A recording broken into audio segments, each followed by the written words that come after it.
Chapter 2, 100 and None.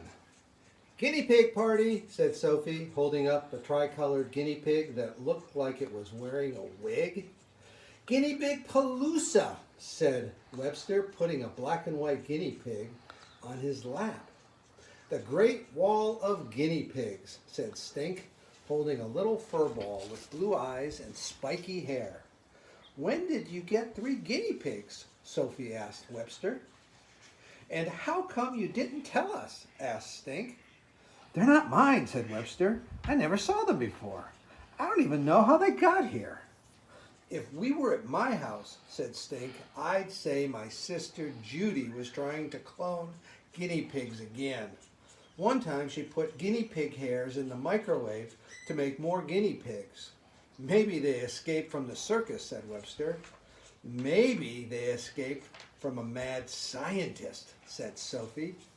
Maybe they're alien guinea pigs from the planet Squeak, said Stink. They look like plain old Earth guinea pigs to me, said Webster. He ran into his house and got an apple and some broccoli.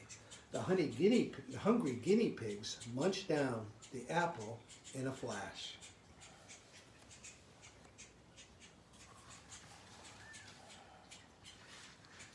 Eat all the broccoli too, urged Webster, so I won't have to.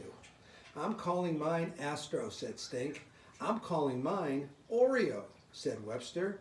We can't keep them, said Sophie. They must belong to someone. Yeah, us, Webster said. Finders, keepers, losers, weepers. Finders, stealers, losers, weepers, said Sophie. Let's take them to Fur and Fang, said Stink.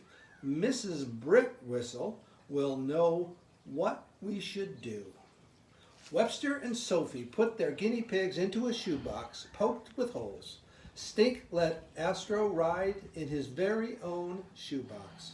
When they got to Fur and Fangs, Stink could not believe his eyes or his ears. Cages were toppled in every which way. Puppies squealed and parrots squawked. Rabbits raced in circles and guinea pigs squeaked from every direction, running loose all over the shop. Don't just stand there, said Mrs. Birdwhistle. Help me catch them.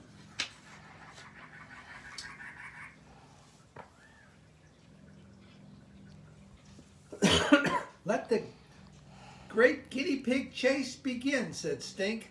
Stink, Sophie, and Webster crawled on all fours, cooing in baby talk and coaxing guinea pigs back into their cages with parsley. We'll find the little hairballs if it takes till next Christmas, said Webster. When all the cages were right side up and all the piggies were safe inside again, Stink and Mrs. Birdwhistle told Mrs. Birdwhistle about finding 3 guinea pigs at Webster's house. They must be escapees, he said. Well, I'm not surprised, said Mrs. Birdwhistle. The latches on the cage doors were broken and they've been running mad all day. Better help me do a quick count. 99, 100, 101, called Stink. They're all here, said Mrs. B, including the 3 that went to see the Great Wall of China. Are you stocking up for a big blowout guinea pig sale? Asked Sophie. Heavens no, said Mrs. Birdwhistle. I heard about these little critters on the news yesterday. A lab was using the poor things to test shampoo and perfume. They'd been half starved to death and 20 or more jammed into a cage, and they were living in their own droppings. She pinched her nose. Not pretty. Yuck, said Webster. That's really terrible.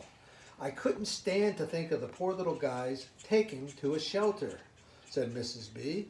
If they're not adopted right away, they'll be put to sleep. So I marched down there and told the animal control people that I'd take all 101 guinea pigs. What in the world was I thinking? Wow, you're like a guinea pig superhero, said Webster. Fantastic fur friend, to the rescue, said Stink. I wish I could make some of these guinea pigs disappear. Saving them was one thing. Finding 101 good homes, well, that's another. Mrs. B pulled some straw from her hair. We'll help, said Stink. We can ring doorbells around the neighborhood, said Webster. Ding dong, guinea pigs calling, said Sophie of the elves. That sounds great, Mrs. B said. For now, I'll have to keep them in the old camper out back. There's no room in here, and Mona Lisa, the Mina bird, is driving them crazy with her guinea pig invitations.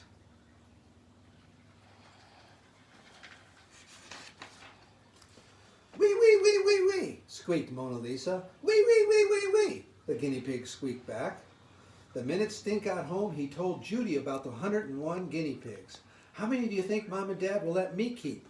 0, said Judy, as in 100 and none. Not even one? Stink asked.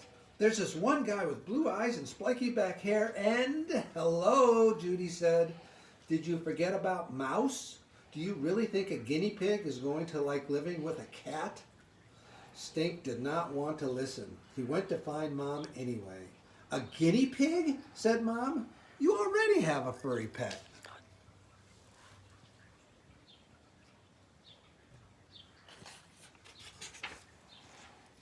Stink went to see his dad. A guinea pig? Said Dad. What is it with you kids and guinea pigs? And what about Toady? Have you ever tried to cuddle a toady, Dad? Stink asked. But it was no use. Astro had just become astronaut. That's the end of chapter 2.